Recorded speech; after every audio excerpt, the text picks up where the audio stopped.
কি ভারত মাতা কি ভারত মাতা কি নরেন্দ্র মোদী আপনি এবার কব ভারত কি ভারত নরেন্দ্র মোদী নরেন্দ্র মোদী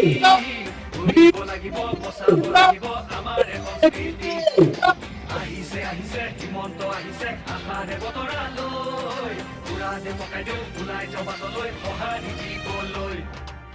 মামাক চুই চাবলৈ গামোচা পিন্ধাবলৈ আছিল দুৰন্ত হেঁপাহ তেওঁ আজি আহিছে বাটে পথে ঘূৰিছে চাইকেলখন লৈ ওলা মোদীৰ সপোন পুৰাবলে আকৌ চৰকাৰ আনিবলে মোদীৰ সপোন পুৰাবলে